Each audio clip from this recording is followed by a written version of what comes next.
Thank you, guys. Okay, it is live right now. Let me check on my Facebook. Make sure it's live. Okay, the feed is have a thumb out. Oops, it's kind of slow. The feed. Live right now. Let me check on my Facebook. You Oh, got there's a it. No, lag. that's me. Yeah. Okay. Okay. Hi everyone. Welcome to my second episode of my podcast, which talk about multimedia. My podcast normally is talking about it's a series of conversation regarding the impact of multimedia with the industry professional and enthusiasts. So today I have two guests with me. One is Jenn, which is a wedding photographer based in Seattle, US, but she is from Perak, Malaysia. And another guest we have with me, which is John Low, also a wedding photographer based in KL, Malaysia. Welcome, John and Jen. Hi. Yo, hi Jen. Hi JohnShen. Hi, guys. Good to see you. Hi, how you guys Hey, doing?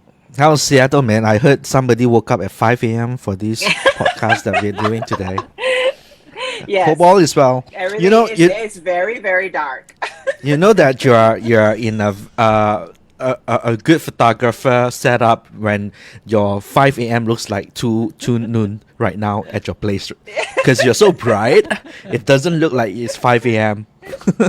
Yeah, I actually have my computer on, so that's why it's It actually looks like very noon. dark. It's very dark. Yeah, we can't tell. How are you, JohnShen? I'm sure it Good, is dark I'm over doing our. good.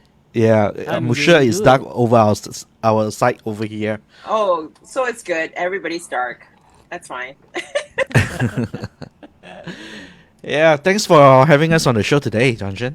No problem. I Yeah. would like to thank to all of you which and my this second podcast. And I'm very glad to get and make it at 5 a.m. I know in US It's six is o'clock. 6 o'clock oh now, 6 but I o'clock woke in up at US, 5. right? Yeah. Oh, okay. Yeah, so She there's a woke up time like that. difference, but you Yeah. still able to make it. Yes, Thank I woke you. up just like this, you guys. Just like that. Yeah, that's awesome, Jen. Yeah, I Well, think today. Yeah, yeah. go ahead, Gon. No, I was just wanting to say that I think we are broadcasting on Facebook, so I've got a Facebook Yeah. account, and what I did, I would just press on the share button, so that my subscribers, or rather my friends on Facebook, would be able to check it out. I guess so. I Oh, guess okay. anybody that's watching this, you will help all of us, especially John Shen on his podcast, to have it. Like, if you share it out, people will know that we are live. How about that? JohnShen. Yeah. Wait. How do I see it? Just go On to my your account, profile. JohnShen. Yeah, on my Okay. Oh, account. all right. Oh my goodness, there I am. Okay, share it. There you go. Now Uh, we got a million plus two more people watching. I love it.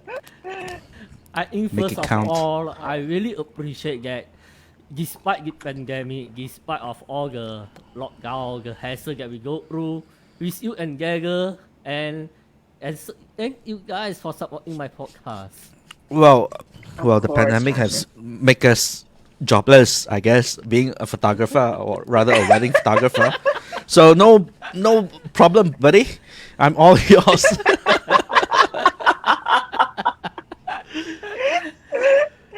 Yeah, We're I just think so today happy to be here. mostly we are going to talk about capturing the moment that becoming history. The history can be the memorable photo, or it can be a memorable moment, or it can be anything. Whether in wedding, I'm sure a lot of wedding is just one time, and it's going to be memory for life. So I want to go into the first question that I want to ask. And you all share your experience like capturing the historical moment on camera. Go ahead, John. I thought ladies go first. But Huh? anyway, Yes. no, I was just saying. Nowadays, weddings are not one time. We built a funnel one. Weddings, you married already, right? Divorce, it becomes like two funnel, and then goes down, and then it goes all the way down. I tell you. But no, I mean, seriously. historical moment is such a big word over here, right? I mean, I wasn't there when Malaysia was Merdeka 1957. I am not even born yet or whatever. But I guess the photos that I capture is somewhat historical to people who are getting married, I reckon. So it is much more of a historical moment for them. Hopefully, it's just once in a lifetime and happily ever after, that kind of story, but not all the time, I'm sure. Um, yeah, I think I personally haven't, like, photographed anything historical that, well, Obama, not Obama, Obama got inaugurated during my lifetime, but I wasn't there, or even, whatever. So it's just weddings for me. My turn. That is great. I guess so, think- Jen. I Yeah, John? think maybe you Okay. share with us about what is the most like, rather than historic or maybe memorable. Tell us about your most memorable wedding, maybe. Do you have a most memorable wedding? You, John. Oh, me. I'm not Yeah. married yet, You. so it's not that memorable. No, like in your A memorable in wedding your- that I shot. Okay. Yeah. I mean, okay, my I've got the opportunity. I mean, with the line of work that I do, myself, if you do check out my work, is johnlo.com. I do have a portfolio of photographs that I've taken, like, around many places. Because the way I approach my wedding photography, I am a destination wedding photographer, and I get to go to a lot of uh really exotic places, which is really nice. I'll say I'm not I've got the I guess that's why I got into this wedding photography, because I like travel, I like to check out new things, I like these new experiences, right? And I guess, being in Santorini is really, really nice during the sunsets, and what is really, really memorable one of those days is, like, I've got a couple that elope. They're from Malaysia, right? And like a couple of years back, prior to the wedding, they actually went to Santorini for their vacation. They loved the place so much that they decided that, hey, when they want to get married, they will go over to Santorini and get married, right? This is like 2018 BC, yeah, before COVID. So this is like, that time traveling is pretty awesome, easy. So they went back to Santorini to get married, and it was nice. It was nice. The wedding's beautiful sunset wedding, overlooking at the on that sea and everything. So what wasn't like what's quite memorable is that he says the groom told me, planning for this wedding is actually very, very difficult. The paperwork, getting married, got to get the document translated from Greek to English, English to Greek, and stuff like that. So I guess that can be a very, very memorable wedding that I shot the other day. I was the only witness over there, so because it was elopement. Yeah, so that was what happened. Nice. Did they get somebody there to officiate, and then you were the witness and stuff like that? So apparently this is like pretty common when it comes to Santorini, because like that place is like really it's a wedding Popular. destination. Yeah, very popular. A lot of people fly in there to get married. If not, at least if it's not the legal part, at least just they're saying their vows and stuff. Yep. But they did it legally. So they had a witness, official witness from the hotel. So the hotel helped them arrange the celebrant, the signage, which is a legal signing ceremony, not a pretend one that you see in Langkawi that I shoot a lot, which is no problem. I get it. People like nice environment to get married. So yeah. Nice. How about you, Gan? Because I believe that based in the state, there might be a different environment comparing to Okay. Asians. Yeah, so I actually thought of something, so I'm a wedding photographer, and I've been doing this a long time, but in terms of historic moment, I guess the one that's most recent is when everything shut down, right? Winter, which is March of 2020. So what I did was I grabbed my camera and I went downtown to Seattle, which is usually very busy, to this place called Pike Place Market.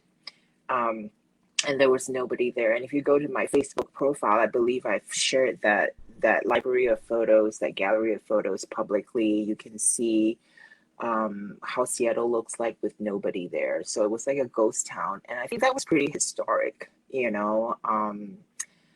and sad, right? Because that has never happened before, just to walk around in places where there's usually thousands of people, like packed like sardines, and there's nobody there at the flower market, at the fish market, places that you probably seen before in movies and on TV, in Seattle, the Space Needle.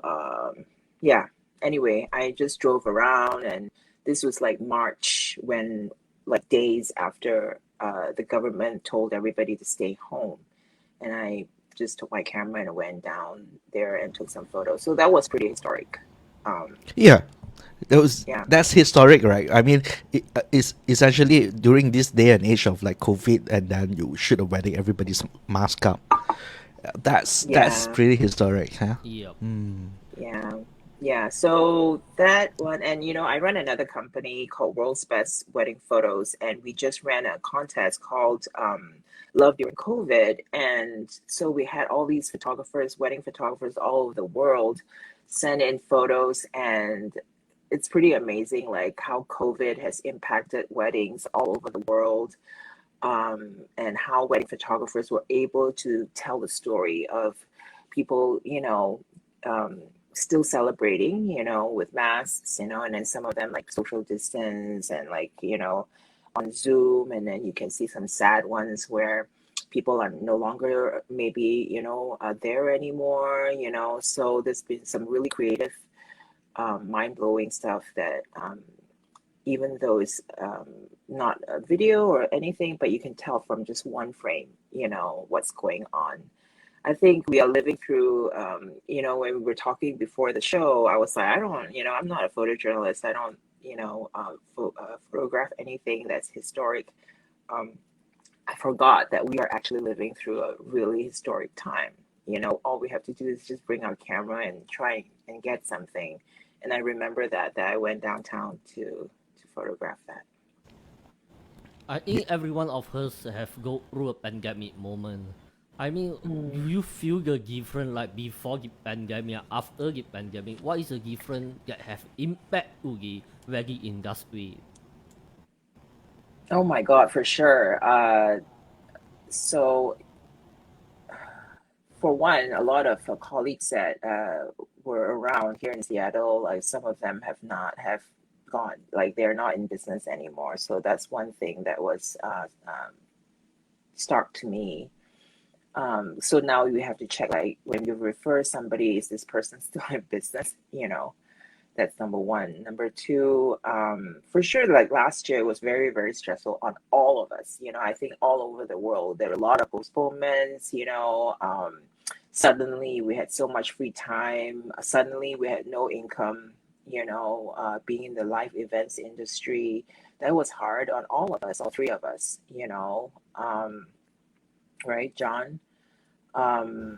So yeah, trying to pivot and do other things, like learn how to, which I didn't, John, I think you learned how to like do Zoom, help people do Zoom video casts and stuff like that for weddings, right, John?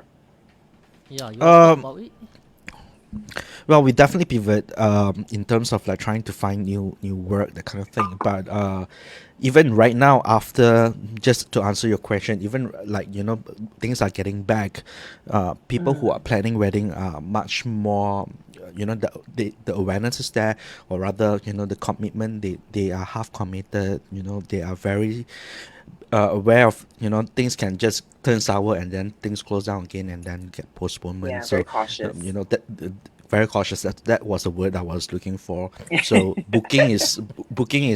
it doesn't happen as quickly as it used to be, and deposits and stuff like that will be like, there are much more clauses to it, like, do you refund, or what does it, what happens if, let's say, there's a lockdown or things like that. So we have to address all those issues, you see. But in terms of, like, pivoting and all, my background, I'm a nerd by nature, by nature. That doesn't sound right. I'm a geek. It sounds right to me. I'm a geek by heart. My words are everywhere tonight. Yeah. So, but I do have a history or experience in broadcasting, and especially all these live, going live on the internet. So back then, when I was working in Astro, I had the opportunity to explore that realm, and not until the pandemic that it actually really kicked off, where a lot of people suddenly seeing themselves being in Zoom meeting, organizing meetings. That's like the very basic level, all the way to people starting to organize webinars, come on to StreamYard like this. JohnShen, you're starting up a podcast, to some very mundane but lawfully obligation to do like a annual general meeting for shareholders meetings, and because they cannot gather, they need to like do virtual general meetings. So we got into that, and that's what I've been doing to pay the bills, and that's not a lot from where from what I'm used to earn when it comes to, say, weddings. Yeah. So yeah, Is it back now? Weddings Slowly. back. Yeah. Slowly, inquiries are coming in.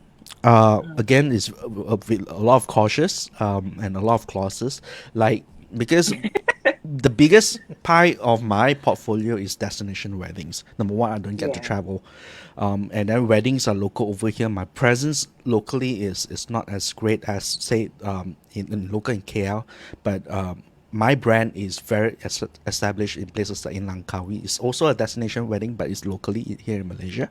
So that's picking up. So I've booked like one That's or two good. weddings over in Langkawi and all, after the announcement of things are getting better and things. So yeah, it's slowly coming back. It's not as quickly as I wish it would be lah. If You if think you will take some time? Yeah, go ahead, guys.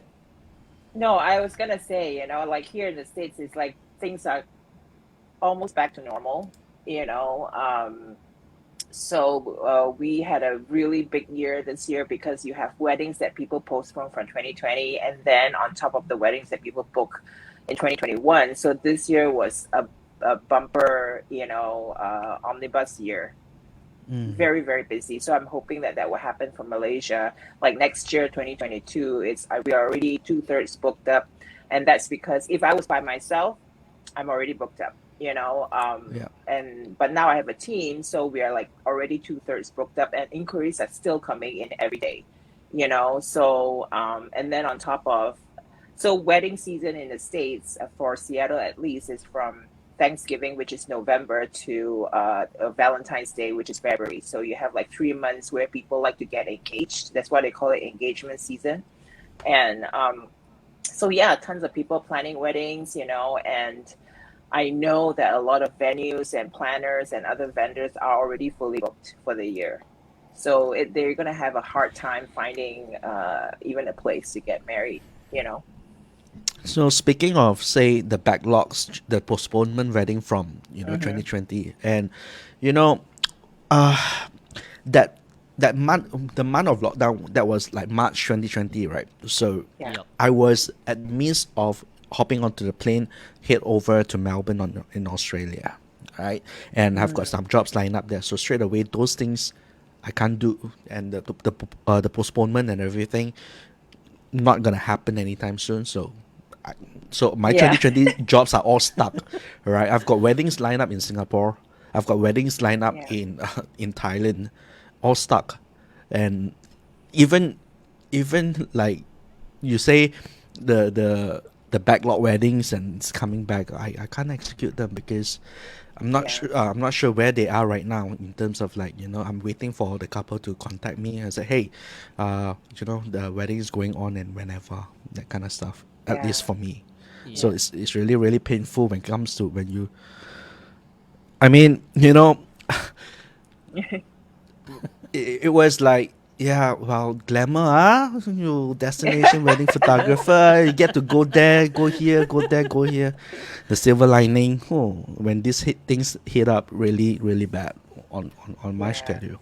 I think what I wanted to know is when you hear about pandemic, a lockdown, what is your first reaction towards your business? I mean, do you like worried what will happen next, or what is in your mind at that time? I didn't know what to expect.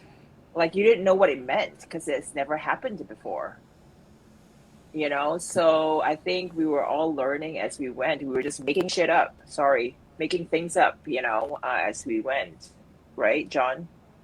Yeah, I mean, how we wouldn't even know that when when the experts say, oh yeah, this will take us about 2 years, like 2 years, yao mo, Yeah. where got so long one? You don't believe it at first, and then suddenly when things sink in months by months, day by day, but months by months, then you feel like, yeah, it's close to 2 years now, and things are Yeah. getting better, and then Omicron will come into the picture and stuff. So there's a lot of uncertainties that even today we don't really know what will happen, right?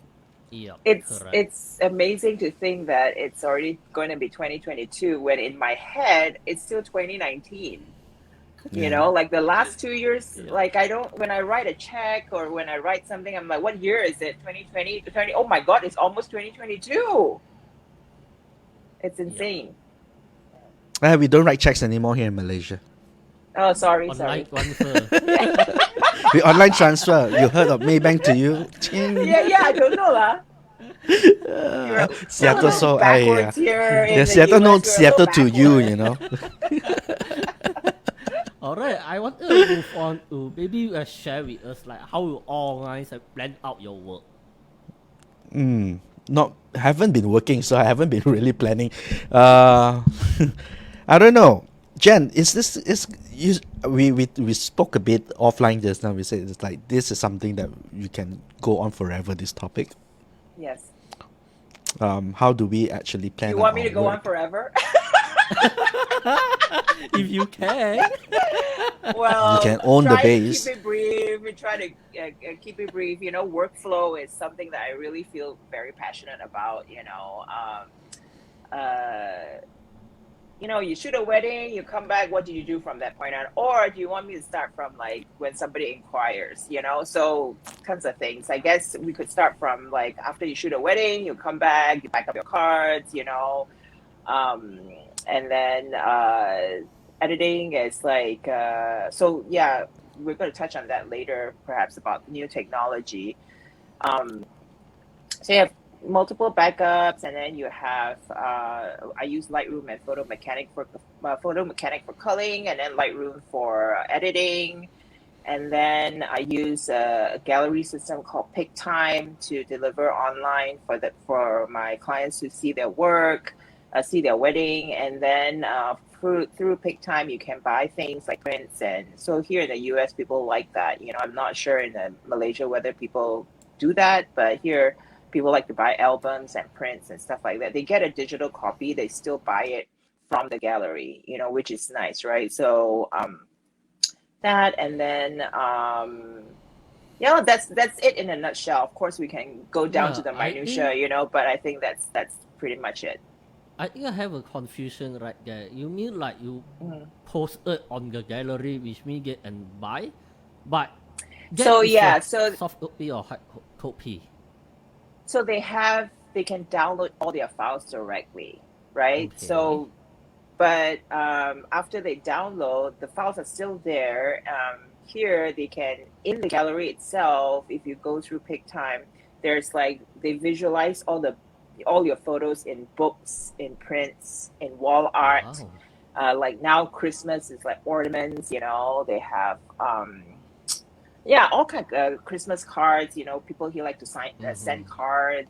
So the gallery service is really cool because once you upload all your photos, it populates all these items.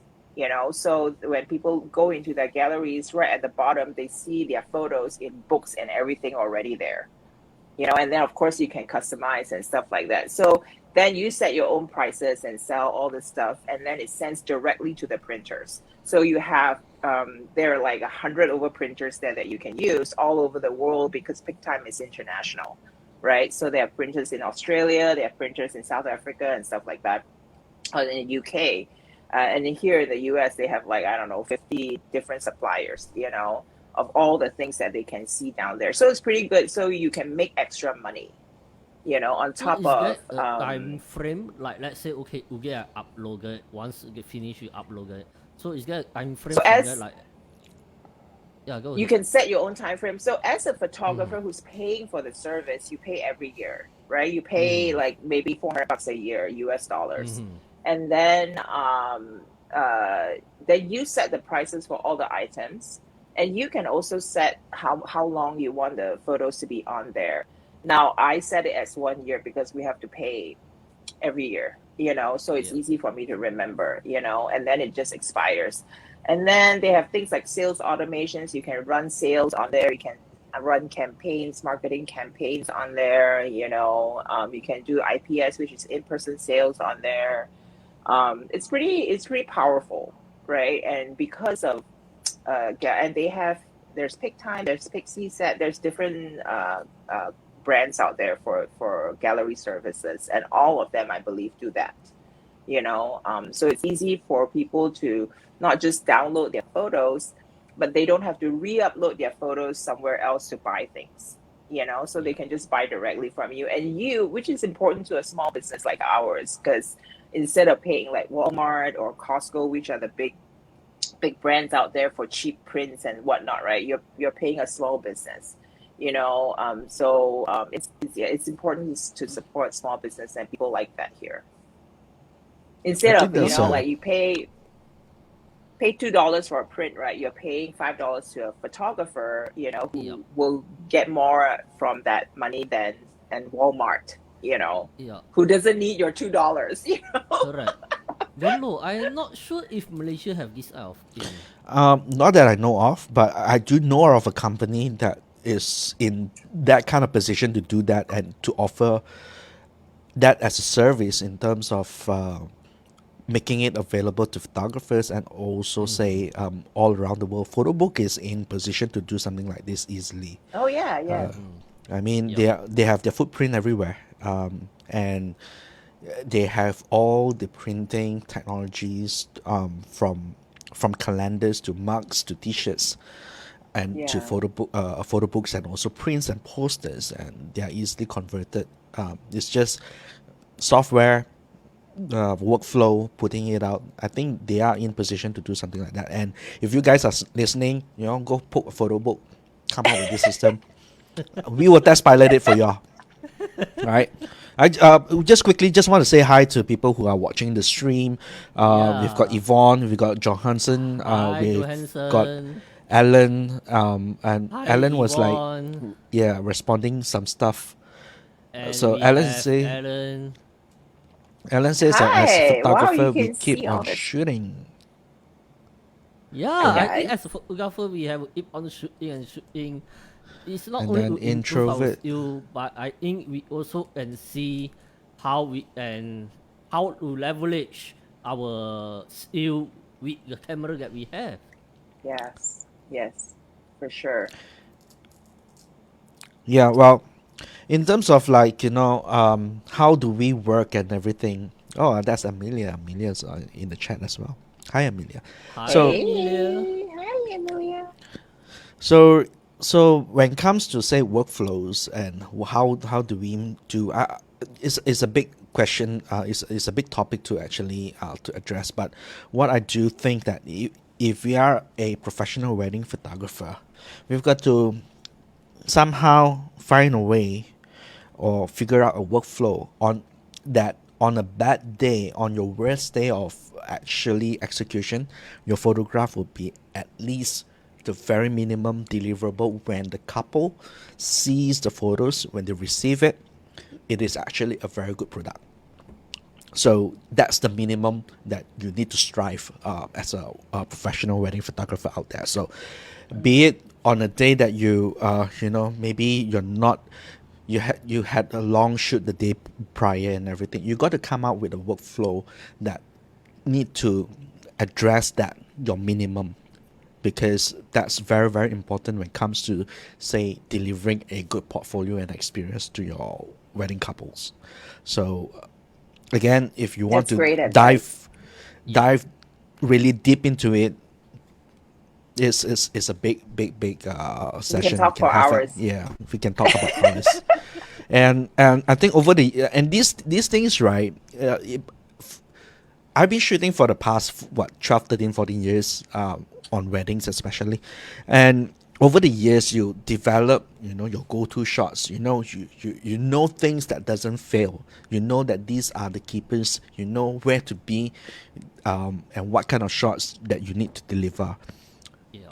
One point you feel that, hey, it is very robotic, but at the same time, these are the photos that people actually want to have in their collection.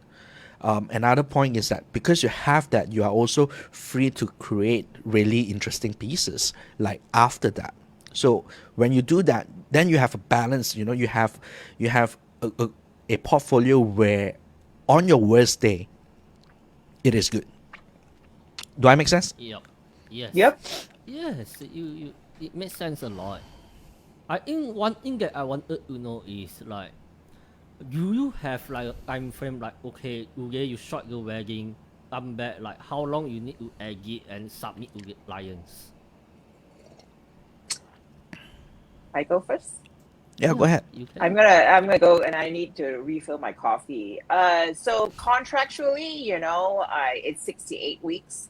I try to finish it. I hope my clients are not listening. I try, this is a surprise. I always try to finish it on the first month anniversary.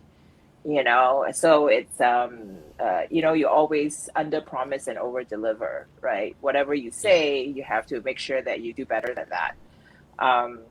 Yeah, so usually 4 weeks for me, just to make sure. And even so here in Seattle, it's seasonal, right? So nobody gets married from I would say not nobody, but very few people get married in the winter, you know. So from November to like February, it's pretty off season, and then it picks up, and then right in the middle of August, it's like super super busy, right? So 6 to 8 weeks, I feel it's a very safe window of time to promise people, but my company delivers in 1 month, 4 weeks. Well, Yeah, that should be enough time. All right. How about yeah, you, Bonnie? well, deliveries of, okay, I've got to tell you this, right? If you're a wedding photographer and you're shooting weddings, you will definitely know that it is a lot of work when it comes to post editing, and that's a lot of work that doesn't fit into even one person. So I've got the luxury of actually having my editors to actually edit the weddings. So what happened is that we okay, when we shoot weddings, or rather when we want to be delivering a service, we want to always be thinking in the sense of where the customer standpoint. Okay, think about in this day and age, right? On the wedding day itself, the couples will be out there, having their session, their friends will be taking photos, the selfies, and during the ceremonies, they're taking out their phone camera and take some photos and then tag them on Instagram and everything. You'll be surprised, right? At the end of the day, the couple, be it the groom and also the bride, at the end of the day, in their phone, they have close to zero photos of themselves of the day, because they were so focused, they're hyper focused on the wedding day itself, right? And they don't have that kind of luxury time to actually take those selfies and whatever not. So at the end of the day, they don't have photos, while the friends are all busy sharing all these Insta stories or whatsoever, right? So if I'm in their shoes, and if it was a KL wedding or something that you do, the Chinese traditional, getting the bride, play the games and things like that, and you have a break in the afternoon, I often create a same day edit slideshow for them. So we do that. At the end of the day, that slideshow is uploaded to YouTube. It is free of royalty, free music that I've got subscription to, and then I let them actually share it out to the world, that kind of thing, right? So that's one way of actually delivering photograph in a staggered delivery. Like the whole entire thing, right, takes about maybe 4 weeks to 6 weeks, like what Jenn said, right? But they don't want to be waiting for that so long. So a same day delivery, same day slideshow is a good thing. If it wasn't a same day slideshow, within a week I'll come up with a slideshow and then post it online for them as well. So you stagger out the delivery, make the wait a little bit more painless, so that they don't have to wait, because all their friends are celebrating, and then it feels a bit quite sad that they don't have photos Yeah. with them. So Yeah, always that's a good put point. The clients sneak clients into your shoe and see what you can do at your best without compromising your quality, and deliver to them. Yeah, another thing that I wanted to know is, especially to you again, you are based in the States, so the difference between the Asian culture and the is in US. So on the wedding side, is there any differences, like in terms of a photo that we can show it, or what it is? Maybe we can share about it. Okay, the biggest thing is probably that you guys do same day edits of the slideshow, like what John was saying, and I've done like 7 weddings back home where that's like expected. That's already normal. You shoot the wedding throughout the day, and then you show the slideshow at dinner. Here in the States, even if it's an Asian wedding, there is no time for that, because they have the ceremony and then they have a 1 hour break and then dinner. So there is no way you can edit and compile everything within the hour. And you still, I mean, unless you have like a team, a news van outside there, just kind of grabbing all the photos every hour or every 30 minutes. Um, and that's just not something that people do here. Yeah, I think because of the flow of the weddings here, and they're so compact, they're not all day. They are probably usually coverage here. 8 hours is very normal, 6 to 8 hours. For cultural weddings like Indian weddings, probably they have 12-hour days. So maybe during those days you can do a same day edit if there's like a Yeah, break in the day. Yeah. your 8 hours are usually straight on, right? From the Yeah, straight on. afternoon all the way to dinner. So you don't have a Yeah. break like what we have here in KL. When I Yeah. shoot a Langkawi wedding, for instance, or destination weddings, is also straight on, and therefore I don't have the time to actually do up the same day edit as well. So Yeah. yeah, it's pretty normal. I mean, you can't do the impossible. Yep. Yeah. Correct. So that's the biggest difference, I think. So that's why there's no way that you can do a same day edit. It's magic if you do that. I've seen it happen, where the days, like I said, are a 12 to 15-hour day, and then there's like a 2-3 hour break in the middle. A lot of Vietnamese weddings here are like that. They have a morning ceremony, Vietnamese ceremony, and then they go to church, a Catholic church, and then they have a 3-hour break in the middle. So that is possible, but very rare. Yeah. Yeah. Understand that. Yeah, we have people on the chats responding to us, and Yeah. Amelia is saying, "Jen, what are you fumbling about?" I think What you am were I? making What? coffee, Oh, fumbling. sorry. I was trying to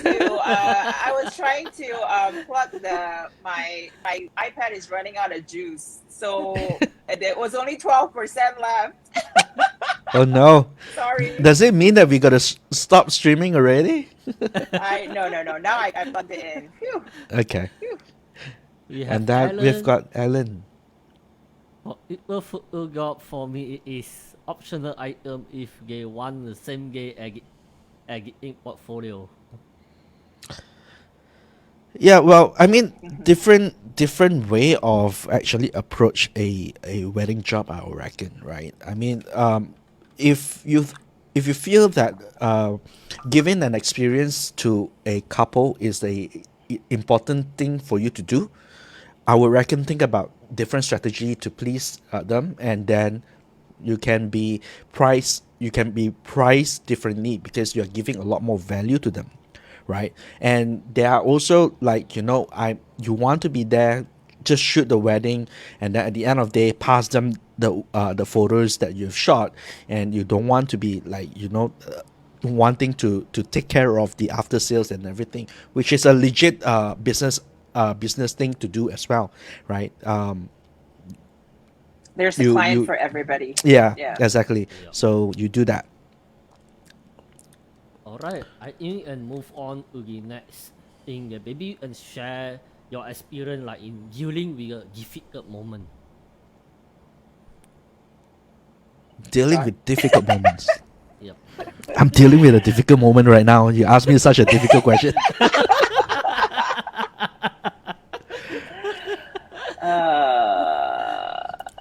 I actually had one. I don't remember what it was already. Yeah, we're talking like, sorry, senior moments. You know, here in the US, one thing that's probably another difference is that people are very litigious. Anytime you can get sued, right? You lose your photos, you break something, you break somebody, any second, you just have to be very careful, right? But having done this for 14 years, it's not so bad lah.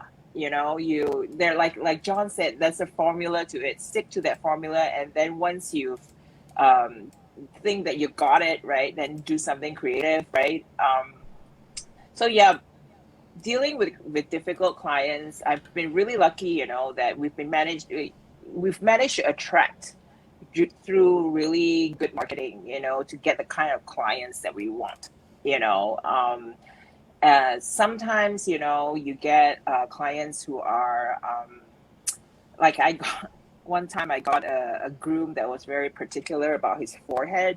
So no shots from the side and no shots like from here. But he had really good hair. So he was like, I want to show my hair, but I don't want my forehead to be very obvious. So that was a challenge. I was like, okay, how do you shoot like this? So that was probably one of the more challenging ones, to kind of be aware of. But he, no complaints after that. I think, yeah, I don't think I've ever had like super, I've not gotten, knock on wood, gotten sued or anything. So I guess that would be the thing if you've ever gotten in a court case, for So stuff. it is a normal thing in the US? To get sued? Of Yeah. course. Have you not watched the news? People get I sued left, do, right, but and center I didn't here. expect like it can be so easily. Yeah. Well, here, so because wedding photographers charge, I would say less than $10,000 here. It's a small claims. It's not like like what you see on TV. Go to court and there's a judge and there's like cross-examination. None of that drama. You're talking about just an office kind of meeting. And then you have, it's called small claims court. Probably people who want their money back, or especially during COVID. Like people wanting their deposit back and stuff like that. But I've been really lucky lah, that I've not gonna any of that, but it's nothing to be scared about because it happens so often here. I think it's just become a way of life. Yeah, luckily, don't say lah, okay, knock on wood, that I don't want it to happen. I mean, John, do you if you don't, Yeah. if you, sorry, Yeah, you're saying, JohnShen? Yeah, do you realize that Jen still have Malaysian accent even though she is in US? Oh my God. You cannot take When I out the talk to you Malaysian out of guys, her. Like, come on. Yeah. yeah, you can take the Malaysian out of Malaysia, but you cannot get Malaysian out of me. Yeah, how about you, John Lo? Oh, well, the thing is, dealing with people, when you're dealing with people long enough, if you haven't have any unpleasantry, then I don't think, You're doing your I job don't, right. in a way, I guess we tend to forget the bad stuff more than ever, and then we remember all the good moments. I mean, definitely there's gonna be clients that's gonna be unhappy, not because you did a terrible job. It's just that how things are, right? I mean, I've shot weddings, and my portfolio does speak for itself, in the sense that I shot this wedding. This that I shot. They said, that the photos aren't very nice because the bride looks one kind and stuff like that. When I look at those photos, to me, as a photographer, as my job, it is another portfolio that I've delivered, and is consistent. Right? Maybe my eyes is biased or whatsoever, but at the end of the day, you just gotta deal with them a step at a time. To see what we can do about it. To essentially. So there are these clients, essentially, funnily, anything that can go wrong would go wrong, to the moment where we send the album to him, right? The album with the correct address written, right, in the fill up form. It was supposed to go to KL.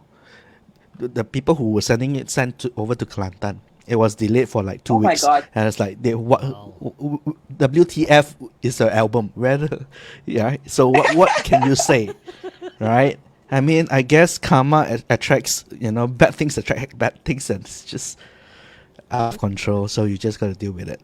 Yeah, I think Sometimes, when we go ahead, finish, John.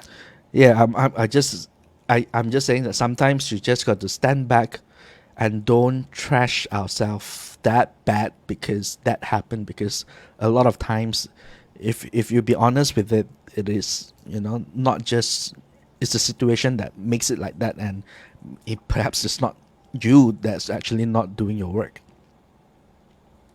Yep. Agreed. I think when you've done it, as long as John and I have, you kind of put checkpoints in throughout your workflow when we're talking about workflow, to prevent this kind of thing. For instance, when you do an engagement session, when they see the photos, you ask for feedback, right? So you kind of try and create checkpoints where you can catch any kind of potential problems, right? And where you can tackle them throughout the process like that, you can stop a huge catastrophe, right? You can see it coming. And I have, talking about challenging clients, they're not challenging. It's just that, just remember, your wedding clients, they've never gotten married before. This is the first time they're planning a wedding. This is the first time they're getting their wedding photos taken, right? So they don't know how they're going to look. They don't know how it is going to be to work with you. So having said that, the making sure that you manage the experience and where you again put all these things along the way to give them a chance to give you feedback, then you can avoid a huge complaint at the end. And that's through trial and error as well, having done this a long time. And you can learn this, if you have a mentor, a good mentor, a photographer who can teach you all these checkpoints, that you can put in place. And developing a good relationship with your client. Once you become their friend, it's really hard for them to be angry with you. Be Yep. really, really angry with you. Yeah, 应该 is a And very I've good point. fired clients. I've not fired clients, but kind of like after a certain time, you find out that it's not really working. Then you stop it right there. You be the one that control it. You say, hey, I've done this maybe 2 or 3 times through the last 15 years, where I don't think our styles fit. Like I said, I know that when you were shopping for a photographer, you were like probably, in a hurry, or, did look at styles correctly. But, wedding photography is not something that you can customize. You pick your wedding photographer based on the style and you book that person. You don't book that person and say, hey, can you shoot it like this for me? It doesn't work that way. So I've done it 2 or 3 times where I've like, I don't think our styles match, what you're wanting from me. It's not something that I do. For instance, one of the things that I don't do is I don't do severe photoshopping for bodies. So I've had one client during the inquiry, he was like, I will give you any kind of money you want. It's not an object, but I want my bride to look like this. The bride is sitting right there, and the groom is telling me how he wants his wife to look in the wedding photos. Yeah, and I was like, throughout the whole Oh my consult, I was just God. like, oh my goodness, I have never had this kind of thing before. And right after that, they were like, when can we give you the deposit? Send us the paperwork. I went home, I thought about it, and I sent an email to the couple saying that I don't think it's a good fit because this is not something that I do. I didn't say that it's not like principally on principle that I don't do these things. It's just not within my skill set to Photoshop 500 photos, to look a certain way. And that was just, again, you put all these things in place so that you can avoid a disaster. Yeah. A lot of times when we screen through clients, we don't tell you that we're screening through clients because Yeah. because we say, I'm sorry that date is not available. Yes. Yeah. Normally we have to Yeah. say in a very polite way. So they don't even Yeah. know. Yep. Correct. Yeah. Right. Yeah, I think the next topic going to be an interesting question is maybe you can share with us, maybe you can get your experience with new technology that going to help us in photographing. Okay, so yeah, this is a good one because the last year, because of the huge backlog of weddings plus the new weddings, I've actually tried AI to do editing. Um, so I use a company called Imogen AI, and I use a company called Fatal AI. I've tried both, So basically, how it works is that you teach the AI how you edit using Lightroom. And so for Imogen, I threw them like 5,000. You have to start with 5,000 images in a catalog, Lightroom catalog. You send them. So the AI learns how you edit in different lighting situations and stuff like that. And then you start sending them catalogs that have not been edited. And within minutes, they'll send you back the edited catalog. And then you go in there, you tweak it, and then of course, you export it. The first, I would say 10 times, is of course not perfect, right? Because it's still learning. But the more you feed it, the more the AI learns how you like it in terms of like tungsten lighting or, harsh afternoon lighting, flash lighting, and it all can be in the same catalog. But they have things called profiles, So I name my profiles like tungsten lighting or flash lighting or whatever, and I send it to them, and it comes back. You like it, you export, and then you send it to your clients.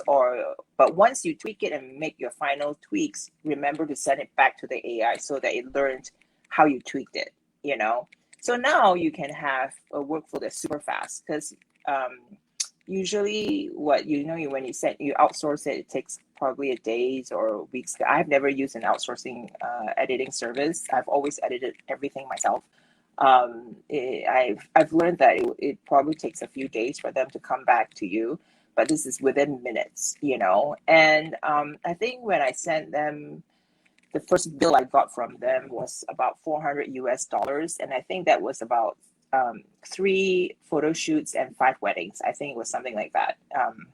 So it's not bad, I think people charge maybe 50 cents or something per image. I don't remember. I remember somebody telling me if a human edited it, it would have cost this much per wedding, but $400 for 5 weddings and 3 photo shoots, I think is super cheap. But of course, I have a very tight cull. My weddings are about 500 to 600 images. So you cull it, you edit it, and the catalog, it's per photo. They charge you per photo for the AI. So I mean, like, the differences between AI is to help you speed up your process. But I Correct. believe even though speed up the process, there might be some error, like maybe after the, and I mean, there is still the error for the AI to learn or what, Yeah. like how the way we edit. So how, and you like the mismatch, like those who already went through the AI process, but still not the output that you want. So you going to tweak it manually, then send it back to the AI we learn. But will the next learning, the AI going to do that for us, or how you? Yeah, of course. It like I said, you need to tweak it. You need to hone it. And it's not going to be perfect. If you send in 5,000 images expecting your edit to come back perfect, it's never going to happen. It's never going to be you. Because lighting conditions are so different. Every wedding is so different. So making sure the profiles that you create are correct, making sure that when you teach it, you teach it as close as possible as what you would want, and then in time it would get better. Right now I've used it for a couple of months. It's still not great, so but it's definitely faster than once it's like 90% there. I can see that it will cut down a lot of work for me, because right now when it gets sent back to me, I still go through it photo by photo, but most of it, I would say, like if it's like overcast, like on a cloudy day, or those are pretty standard. That's easy, Oh, the other thing as well is that if you guys use presets or profiles, whatchamacallit, profiles. Like I use profiles, I don't use presets. Once they edit, you have to reapply those profiles because they don't have your profiles. And then they have AI now for culling as well. There's one called Aftershoot. I don't use it. I know that people like it.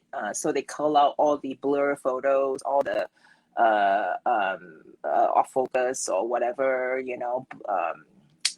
I like to cull photos myself because I'm very, very anal about that. So I'm nervous to use that kind of AI.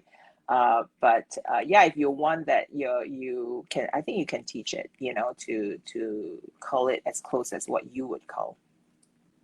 So AI is the new thing. I think how do you get to know about this AI? I mean, when they were at WPPI, and then through my other job at World's Best, they are partners, business partners. So when they first launched, they would tell us, hey, we're launching at WPI. Can you give us a shout out or try us and stuff like that? And that's how we learn. And of course, especially here in Seattle market, right? Photographers are very close knit. There's a Facebook group. I also run that Facebook group. There's 400 of us. We share a lot of resources. We refer a lot of work using that Facebook group, and share resources like things like that. Wow, it seems like there is a community right there. Yeah. We're very proud of how close knit we are. Community over competition. I would say that 30% of my business comes from other photographers, because you can't shoot more than 2 weddings a day here. Yeah, correct. Yeah. How about Gonlo? I was shooting some group photos at a wedding, right? And because it was daylight, and what happened is that outside is a lot brighter. So when you take a photo with your camera, the dynamic range is not there, right? You capture the photo, and then naturally, with nowadays a lot of guests will say, "Hey, take with my camera." Also take my their phone camera, Yep. right? Phone camera. These ones, right? And I tell you, you put that camera there, and you take the background got detail one. No, I tell you, these cameras are rather amazing in a way. Yeah, the AI computational engines in these phones are something to look out for. Amazing. Yeah. They are good, but But seriously, I mean, on the phone it looks good, but once you start to blow it up, it's still lack of something, right? But Yeah. that's how things are moving towards too. When I think we in my show, the Joy and Andrew show, we talk about cameras and different brands of cameras and different appeal to it. Like for instance, I think we were just talking about it before the show that when you use Sony, or rather nowadays the modern Sony cameras, the A74s and everything, my God, it's impossible to get a blur picture or out of focus picture. I'll show you how. I do it Share all with the us more time. again. Share with us more. I do it all the time. right? And just about the last wedding that I've shot, right? What happened was that It's not impossible. It's not impossible, John.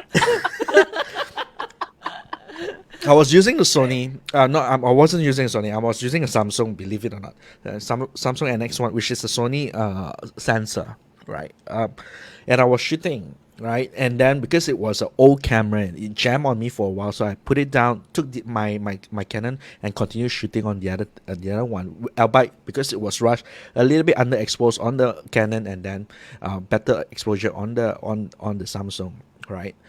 But when I look at the photo, when I just tweak it, right, somehow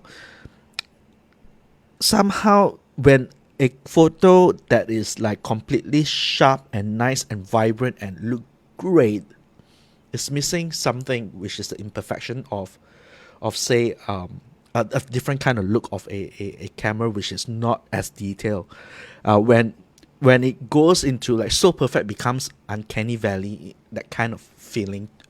So I'm not sure whether it's me because I'm looking at it that way with a biased eye, because I've been shooting a lot of Canons and that's the kind of look that I am going towards too. And I'm actually thinking of like the Sony system as a viable thing to hop on, especially A74 that's announced, because I think that's quite a nice hybrid camera. You shoot videos and you shoot photos together. In a way, I guess it's exciting times because all these tools are so readily available for us photographers. Mm-hmm. You think about it, right? When we came out, Jen, when we start shooting, right, we got to really understand what is the aperture, shutter, and also the ISO relationship. And Using a light meter like a barbarian, Yeah. And nowadays, you give it a kid, right? They look at the electronic viewfinder, the EVF, or just the back of the screen, just turn dials lah. I don't know what it's just about. Hey, it looks nice. Click, done. Yeah. So definitely the value of a photographer, the technicality of going into photography has been the lowest ever in our lifetime. But at the end of the day, this is definitely the artistry that we need to be talking about and highlight a lot more. I don't think it's just you. I get what you're talking about. Do you remember when was it Lord of the Rings or The Hobbit came out was it high def in the movies? Do you remember that? Was it high def? It was, I think, shot in a higher rate, frames per second. Yeah, higher rate. FPS, yeah. Well, when I went to watch it, everything was so sharp it threw me off. Like I felt like I was watching a beta roll. Like I was watching Bold and Beautiful. I was like, why is everything so sharp? I get what you mean. It just threw me off. I did not like it.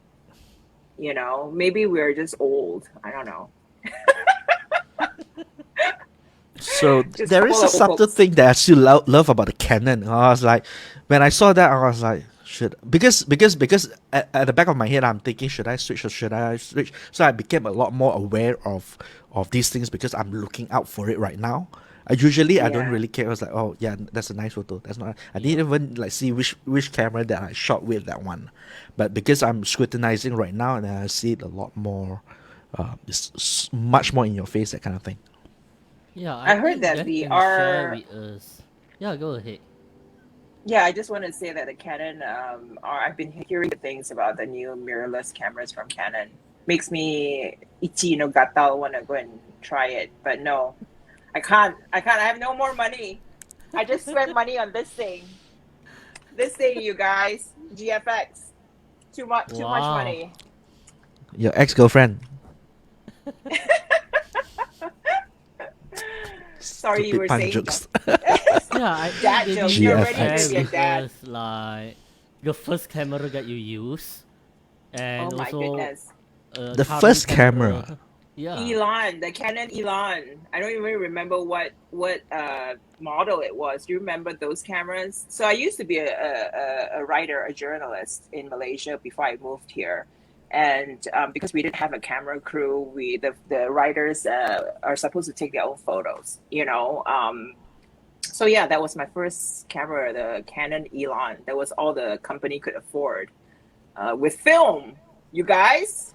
And then because they wanted to be modern, they got me an Ixus. Do you remember an Ixus, the Canon Ixus, which is not even a professional camera, but they were like, "Oh, this is so cool. Use APS or APC or whatever you call that film 2 format." megapixel. Oh 1 my goodness! megapixel. And then remember the one with the CD in it? Is it the Sony Kodak or Never whatever? The never huge came one. about that one. Yeah.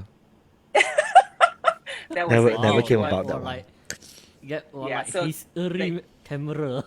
yeah, Elon was my Ancient. first work camera, and so yeah, I was like shooting Canon for 20 years before I switched to Nikon. Mm. Yeah, I How wasn't that was about that. What about now? you, John? What was your first camera?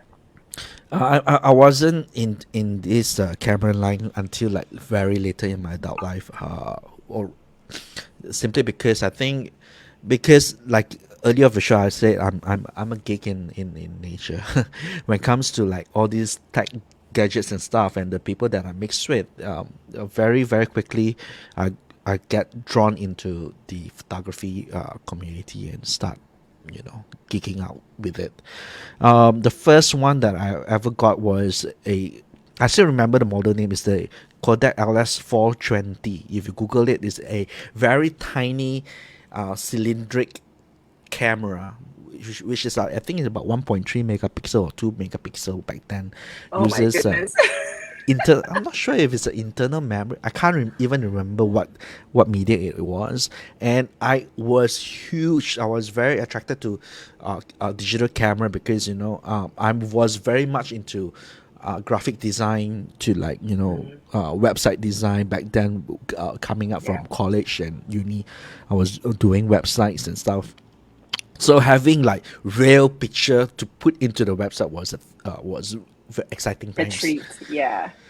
Exciting times. A geek, you see. Told you that's exciting to me.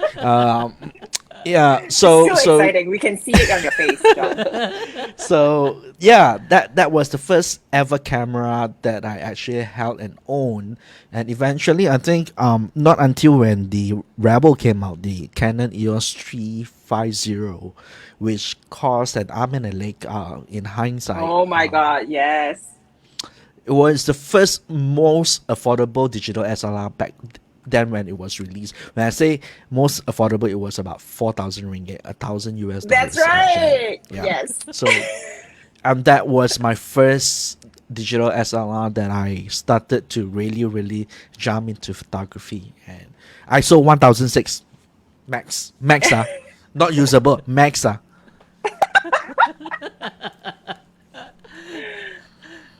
Yeah, I don't think we ever got into digital because it was never good enough for print, right? Yeah.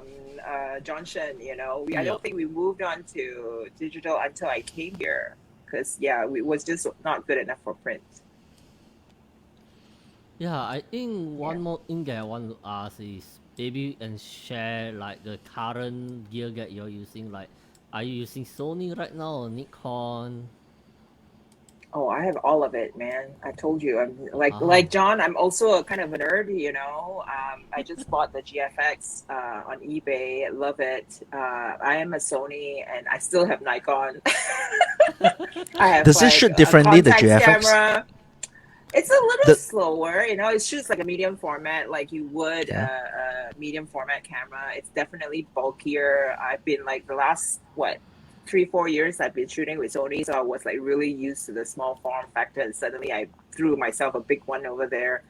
Um, It's the files are beautiful, they're huge, but the color is a little bit more intense than I like, but of course, you can dial it down if you like. Again, you have to teach the AI, I'm shooting on a GFX, of course it detects it, and then edit it this way. Yeah, so GFX, Sony, I have the A7R4, A7, A9, two A9s. I shoot that for wedding. Nowadays, getting lazier and lazier. Now I just have my 80 on my GFX and a 2470 on my A7R4, and I'm like, okay, good, that's good to go. If I have a church wedding, I'll whip out my Nikon because I was too cheap to buy a 70 to 200, and the only 70 to 200 I have is for my Nikon.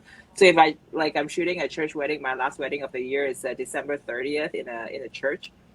So I will whip out my Nikon for that. I have an adapter for my Sony for my Nikon lens, but it doesn't look the same. Doesn't look the like same it. of it adapter. Yeah. Yeah. That different I that mean, you I don't actually really don't like it. Yeah, I don't like it. Yeah. The difference between the what it is, or what it is The different? color, I guess, is throwing me off, because it's a Nikon lens and a Sony camera. Of course, it's going to be like a little slower as well, and the mechanism is working. So I mean, I still have my Nikons. Why not just, use that? And I only use the 70 to 200 for churches. I don't use that lens very often. I think I probably use it 5 times a year, Yeah.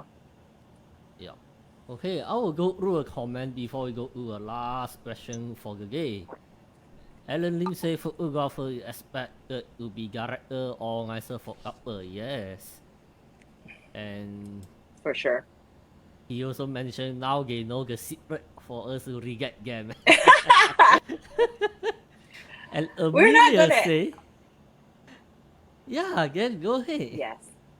No, I was just going to say, of course, you're not going to turn away business for absolutely no reason. There has to be a very good reason. It's really to protect you, the couple, not us, because we don't want to disappoint you,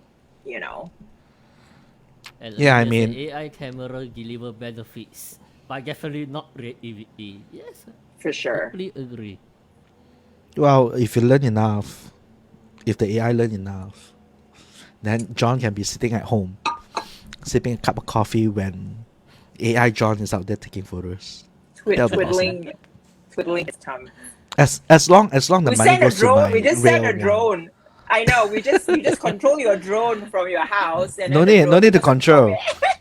just No need to control. It's just like, yeah, there AI John, go do your job, and I'll just sip my coffee. That would be awesome. I love Oh that. my god. Yeah, and perhaps and only happen in multiverse. Yeah. Oh well. Alright, I think What we are can you move to the using, last John? topic. I am No, Me? John using, hasn't shared what cameras are you using? What yeah, gear I are am you using using? Nikon. I'm using Nikon, but I'm in to switch to Sony. But then What's the reason to Okay. switch to Sony? I think it's because of a focusing as well as a megapixel. I think this tool is very crucial for me because I used to crop a lot, especially when the telephoto even though use 200 mm, but sometimes we may need further. So a large megapixel cropping may be a very important thing for me. So having a So large will the A7R4 fit the bill? yeah, 60 megapixel. 60 megapixel? Okay. Yeah. So you're not looking at the A7 IV, right? It depends. I haven't really tried it out yet, but last week Sony do have a workshop for us, and I hold it. The immediate response for me is the focusing. It's like right in your eyes, and I Yep. think that is very important things for me, especially when you are shooting journalism. Yep. One thing I do notice is that I do have a chance to test out some camera gears and everything. So when it comes to say, autofocus, I think Nikon is slightly behind the Sonys and also the Canon out there. Well, I mean, not the latest Nikon. What's that? Z9. That they just Z9. Z9. That one. People are raving about it, so which is a Yeah. good thing. I mean, I love all the text being up to date, that kind of thing. But traditionally, the past 1-2 year, Sony and Canon has been like competing in terms of like the autofocus being fantastic. I tested the R6 before, and you can literally close your eyes, point, shoot, and it's sharp. Yeah. I'm serious, like I really. can tell you, I can manage to make it look blur. I'm not kidding. Yeah. So Actually, I personally prefer Nikon because I think it's not the brand, but What I body think are you because using, JohnShen? What I bodies am are you using the using? G800E right now. Okay. that's Yeah. fairly new, right? That's like maybe about 4 years ago, 5 years ago. I think G800E quite a long time ago. It's like because I bought it in 2015, if I'm not wrong. Okay. I see. Yeah, it been some time. So I am looking for option guys. So I'm waiting for a G9 and I want to give a test before I make a conclusion. But Yeah, even my on the business Z9, partner, yeah.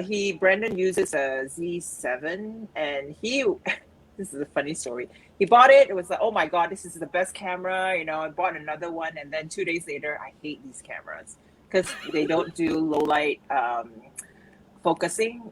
For dance photos, reception photos. Very like it hunts around. He was so frustrated. Yeah. So yeah.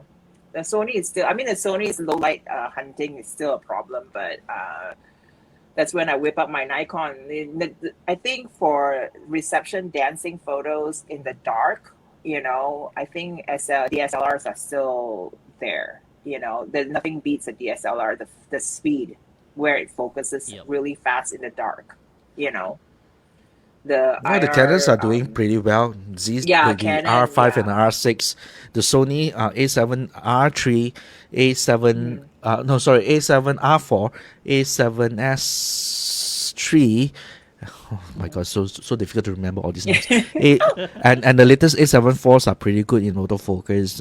And it should perform low light very focusing. good. Yeah, Yeah, I very think I can good. share on that because last week my friend came down all the way from KL Penang for the Sony workshop, and then we have right to shoot in the morning the sunrise. Before the sunrise is still kind of dark, and he is using a Sony A1.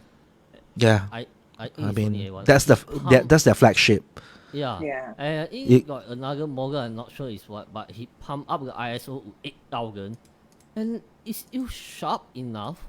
And the noise, yes, there is a noise, but it's not terrible, it's usable. So I think that is a difference that I think between the Sony and others.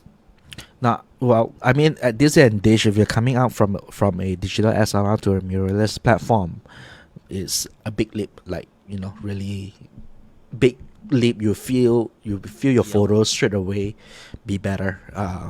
In Yeah. terms of however you're going to be using it. Yep, So, correct.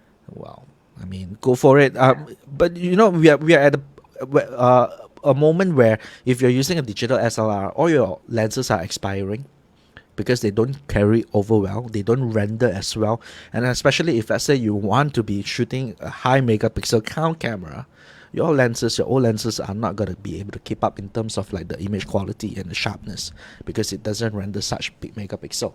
It wasn't built for that. And essentially you'll go to the Z mount and then the E mount and also the RF mount for Canon. Fujifilm is still keeping up in terms of trying to keep up with the autofocus. They are still not as great, but don't get me wrong, I think the XT4s and everything, they are fantastic cameras, lovely cameras. I shot with them before and they are beautiful. Alright, I think and move to the last question. Maybe you can share with us like how you want your cameras. You like have customization setting on your cameras or how do you do that? Don't know, I know you Okay, shoot for your me- eye close. I am a back button focuser.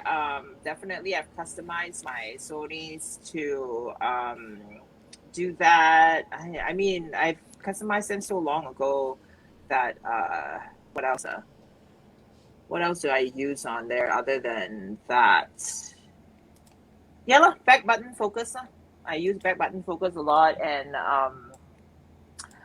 What I do love is the customizable menus at the back where you can do all your favorite functions in one place. That one I really like. Yeah,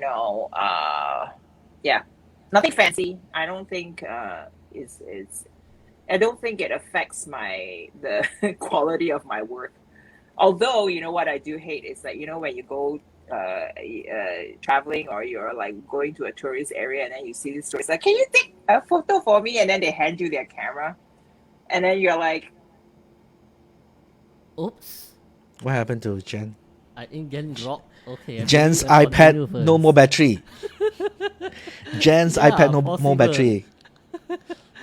It's okay. And Maybe then we'll it's continue first. she literally hand the camera and then drop Oh, off. she's back. Yeah, she's back. I don't know what happened. It just kicked Hi, me Jen. out. Did you kick me out? Was I saying the wrong thing? Sorry. You give your Oh, camera away, hand the camera to you, and then oop, gone. Yeah, so I had the camera, and then you're supposed to be a professional photographer, and I hate it because my husband would be like, "Oh yeah, she's actually a professional photographer." They hand you the camera because their settings are so different from yours, and you're like, "Okay, I'm just gonna go to auto, just turn the thing to auto, and then hope for the best."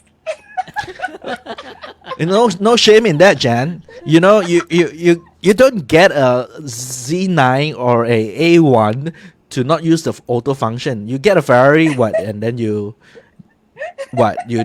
drive. You teach them when you want to go up and down your gears. Actually, that's true. That's what you want to do anyway. But yeah. Yeah, I tell my husband now, Alan please say- don't say anything.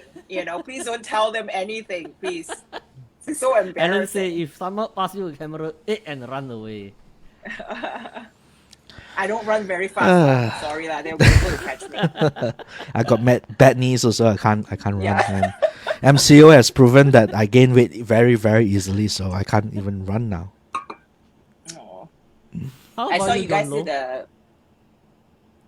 The Yeah, hike, go ahead, guys. the hike. Yeah, no, I was just Yeah. saying that I saw them do the hike. That was really, we really went beautiful. hiking. Yes, Wow. I think that space is actually quite nice to take photos. And fly a drone show there, me. perhaps. Take me there when I go back home. Okay, we ask Amelia to send you there. Set. We still Can wait drive for one you. not? Cannot drive. Drive all the Carol way up Drive. there. You gotta hike up. You gotta hike up. How I control cameras. I mean, I don't know. I guess with all these years and actually doing it right, all these buttons became muscle memory. Sometimes I don't even know what I'm switching, but I'm switching, and we get the kind of photos that we want. But general rule of thumb is that if say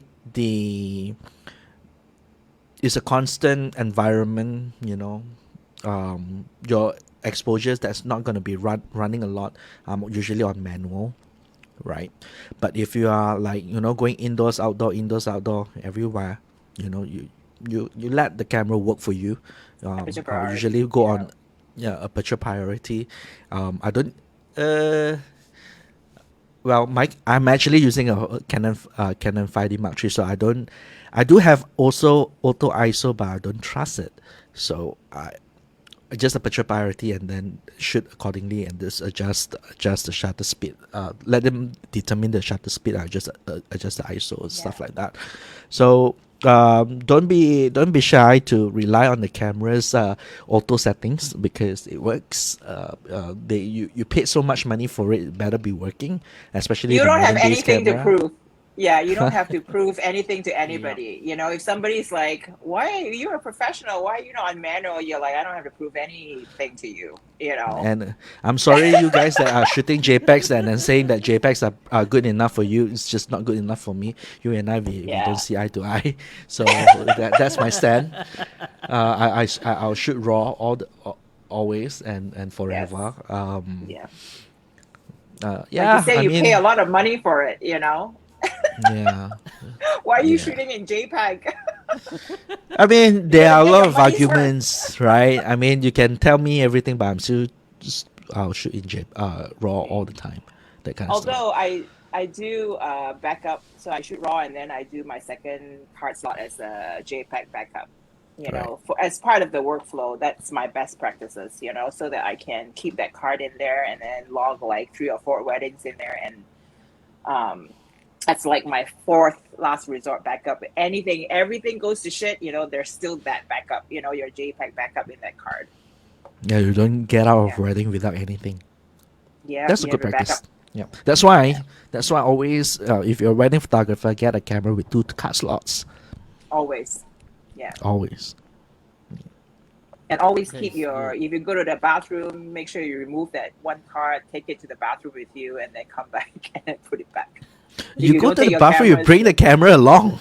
Come on. Yeah, true. In Malaysia, you do that. You know, here you can just leave your camera. Nobody takes it. That if will run nobody off with your takes it, why the camera. heck did you got to take one of the cards out? But no, I'm scared. You know, I'm scared. Bring your camera in. you No, know? they can take the camera. But I'll take my card. That's what I'm worried because everything is insured here. You know, you actually sometimes I'm like, I wish you would take my camera. Take my camera. So you inch a new one? You can change for a new one. Sometimes, you know. 0 shutter count. That's nice. Yeah. Yeah, I think in Malaysia we don't have insurance for camera equipment. Yeah. I think if you search enough, if you're willing to pay, there is one. It's just that we are not budgeting it into our expenses because affording photography back in Malaysia is already a luxurious thing to do.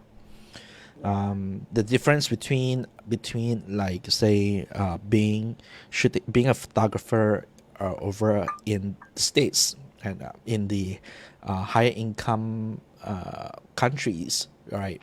Your power to spend on gears is at least if it's, let's say, in the States, it's 3 to 4 times of what a Malaysian would be doing. Like for instance, if I'm charging for photography 5,000 ringgit here in Malaysia, you're talking about in US for the same tier, the photographer will be able to charge 5 to 6,000 US dollars. All right, so 1-to-1, but the gears are not 1-to-1, you see. So it becomes like 3 to 4 times faster for them to acquire gears to do the job versus here in Malaysia. So we definitely have a lot more to chase up in terms of that. And yeah, I guess that's the reality of things. Yeah, I think before we wrap this up, I wanted Jenn to share like why, like how you move from Malaysia to US and how you start your photography. Oh my God, this is gonna go to. Okay, guys, this is going for 5 hours. Just to let you guys know. Okay, long story short, we moved here because my husband got a job at Microsoft. I mean, he was with Microsoft Malaysia and then he got a job here at Microsoft US. We moved here 2005, end of 2005. And then I started my business 2007. So next year it will be 15 years. Yeah, we started about the same time. Yeah, I think a bunch of us did, John. Yeah. I think Manket and I don't know who else back home. I remember that Anna, Rina. And Arena, yeah, the bunch. Yeah. Mm. So yeah, that's Where- the story. That's my origin story. And oh yeah, actually the origin story is pretty interesting. So when I moved here, didn't have a job, was at home with the kids, drove myself crazy. I was like, my husband was like, yeah, I'm not a stay-at-home mom. I'm not, I worked all my life. I have to go out and work, So he was like, why don't you start a photography business? I'm like, oh my goodness, I don't know anybody here. I don't even know how to run a business. That's crazy. And then he secretly went to Amazon and bought me, at that time, a 5D Mark III or II, I don't remember, and a 24-70 without telling me. And I kept the camera for 5 days because after a certain amount of days, you cannot return the camera to Amazon for full refund. So he bought that, kept it, and then You gave really it to think me. through it. Yeah. He knows me. He knows me very well. And then he thought through and it, the whole process. And when we moved here, it's really expensive. Even though Microsoft paid for a lot of it, we still had spent a lot of money, So I think we only had like 5,000 US dollars left in the bank. And he already spent after he spent the money on the camera, which was about $5,000. We only had $5,000 left. I was in a panic. I was like, how can you do this? This is crazy. This is so irresponsible. Anyway, I got that put a fire under my ass. I was like, faster started shooting. I mean, I took like 8 months to build my portfolio and kind of did family photography first, and then shot my first wedding. And I was like, oh my gosh, this is so fun. The energy is the same as when I was a journalist. I love the whole production of one day where something happens and then it's over. And that's it. That was my origin story. How he forced me. He threw my hat over the fence, and I had to go get it. And now it's How about 15 you, years John? later. Oh no, I'm not in Seattle. I'm here in KL. Yes, John Lowe is here with me in Seattle. What do you mean, JohnShen? JohnShen? How you start your photography? How did I start? I was hanging out with a bunch of like digital artists. We were building websites, in Astro, and they were all photographers How in hobby. Your audio have a popping sound. My audio got popping sound Yeah. Yeah, right now. Yes. a little bit. Is it? Must be club deck. Oops. Is it still there? Yes. A popping sound. After 1.5 hours. I don't know. I didn't do anything. Is it still there? There's a little bit of crackle. Yeah, a little bit Yeah. static. Okay. I don't know. Just a Error, tiny guys. bit. There's no loose cable. Everything is Oh fine. yeah. I Now, didn't do now anything. back to normal. Back to normal. Yeah. Don't know. No, I was like curious in photography because I just like art. Growing up, I always like art in terms of like trying to draw Ninja Turtles to these, different thing, but same lah. Same difference. Yeah. So one led to another, and photography started to earn a bigger income that I could command from my day work. At one point, I was actually doing like 3 jobs at one time. I was working in Astro. I was shooting weddings in the weekend, and I was a body combat instructor at the gyms. The fitness my first and also the goodness. true fitness in the evening. So I was juggling with that for the longest time, for a couple 1-2 year before I decided to let's rely on the uncertainties of body combat. That time it was freelance on your own pace, that kind of thing, and also the weekend I earn a little bit free time to actually work on the business to run this John Lowe Studios. That's how I started, and it's been feeding me. I mean, it's still starving artist, that kind of thing, but it's been feeding me until this old and Builds this big. character. And I'm still here today. What happened? She cannot hear us anymore. My earbuds keep falling. Okay. Yeah. So yeah, that's how I started. I mean, the brief version. But yeah, I'm still here, I guess. Awesome. We're so happy you're still here. I'm really glad that we meet on Clubhouse, and that is how we met each other, and now we are here as in the live And we're friends. podcast. Yeah, we are friends. The other day, JohnShen actually came down to KL. Oh, nice. And then we all caught up. We went Starbucks. We met Raymond. Raymond was there. Amelia was there. Oh, nice. And then of course JohnShen was there, and we met JohnShen's dad as well. Oh my goodness, nice. So he came up to KL, and so Nice. we caught up. I look forward to meeting everybody when I get home, hopefully soon. I need to go to Australia to go see my parents first. Mm-hmm. Sure, we will wait. but- for Sydney you. or Melbourne? Sydney. Okay. Then we Yeah, I cannot could plan talk the to my trip together. yeah. I talked to my dad a couple of days ago for his birthday. They sound like, I don't know. He sounded a little older, which made me sad. Oh. Of course they're getting COVID. older. Nobody's getting younger. Benjamin Button. So Jen, where do people check out your work and your Yeah. stuff and your portfolio, Oh, everything? We've been speaking so much. Seattle photographer or Malaysian, no, must be the James Wan of wedding photography in oh my God. export from Malaysia. Yeah, Right? share You know with James us Wan, right? your website or how James Wan. do they reach you? You can Well, James. visit jentai.co, JENNTAI.co. That's my website. And here on Facebook and Instagram is jentai.co as well. Yeah, come check out my work. I'm also at worldsbestweddingphotos.com. That's me. John, no, you go. Oh, me, I've got a list. I've got to start from Can I type This it is out or gonna something? take another hour. This is gonna take another hour, guys. Whip out your my- pen and paper. Paise. My wedding works is on johnlo.com. I run langkawiweddings.com as well. So that's my weddings that I've shot in Langkawi. But if you're a photographer, if you want to learn a little bit of photography or do some catch up with photography entertainment gears review, I have a YouTube channel, youtube.com/johnlo. You can possibly find me anything at johnlo on social media. So everything. So yeah, that's the So list. you dominated the whole John Doe name. Like me, I dominated the Jennifer Tai. No other Jennifer Tai in the world. They probably hate me. They're like, this mother.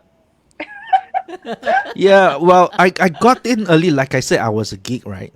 It Yeah. works out pretty good because I registered my domain very early on in internet life. So I got johnlo.com. I'm not gonna release it. You're not gonna get it out of me. Forever. So forever. Yeah. That's mine.